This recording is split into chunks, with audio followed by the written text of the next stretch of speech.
Step one is I called every single person I knew that worked in any way was adjacent to the film industry. And yeah, you're exactly right, because it was really tough going all of a sudden just doing like an 180 and going, I'm now in this industry, and I knew zero people. I know Right. nobody. So it was a real long slog, but I threw myself into it with What 100%. does that mean?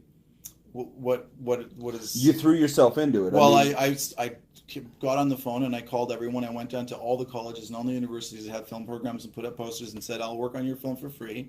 And I did shorts and shorts and shorts and shorts and shorts. And finally, I ended up doing a free feature. And then I did another 10 shorts. And then I did some PSAs and some corporate videos, and just slowly build my network and try to get out there. I joined the Screen Composers Guild of Canada. I did the mentorship program. Every day, I was like up till 3 in the morning every day doing music, and trying to make it work outside of my working hours, and trying to learn everything that I didn't know about this craft. it's interesting because we talk to a lot of artists in a bunch of different genres and realms or whatever, however you want to put it.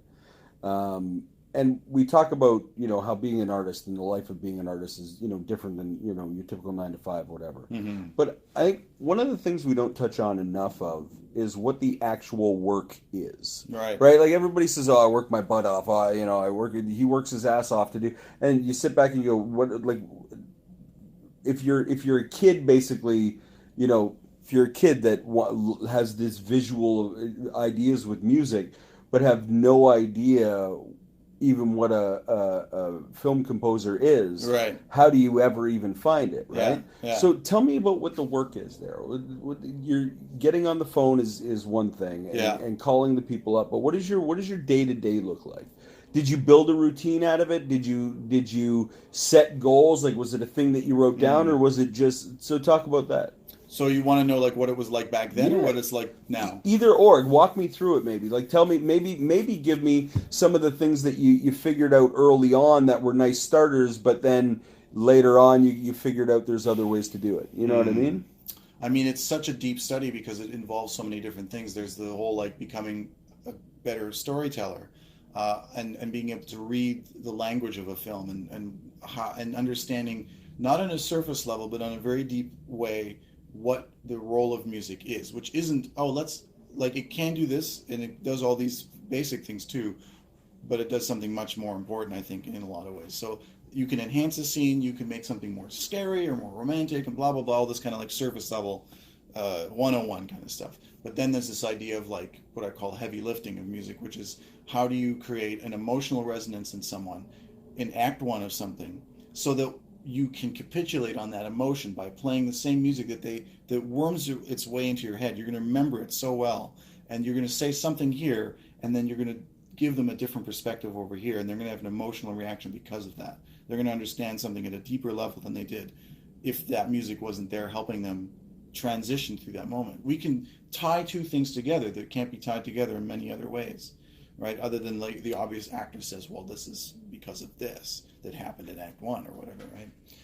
So there was that aspect. There was the technological aspect and the production aspect. Like, how do I take my crappy sounding music and make it sound like what I hear on the in the recordings, or Right. on the screen?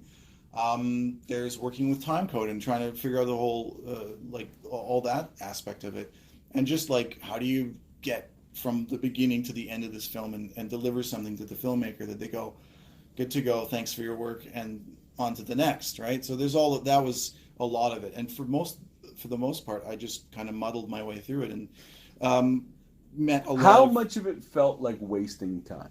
Oh, how much of it felt like wasting time? I guess it depends on what you consider wasting time. Um, One of the things that I didn't like about where I was when the band ended was that I had this. We often lived in with a future mindset. When we get famous, when we get an agent, when we get this, then it'll be amazing. As opposed to, I love the music we're making. Every gig is great. Blah blah blah. You've got all this great thing, all these amazing things going for you.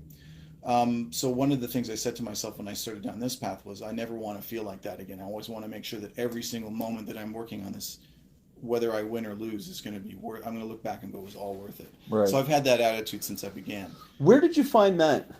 It was just when you get disgusted with a certain way of being and you just go, I'm not being like that anymore. Don't forget you can subscribe to our full audio episodes on Spotify, Apple Podcasts, or anywhere you find your audio podcasts. The full episodes, highlights, and our live off-the-floor performance videos can be found at our YouTube channel, and you can follow us on Facebook and Instagram at the AVB Podcast. Of course, you'll find links to our incredible sponsors and this week's guest in the description below. The AVB Podcast is part of the Border City Network. Find more great content at bordercitynetwork.com. See you next time, folks. Bye-bye.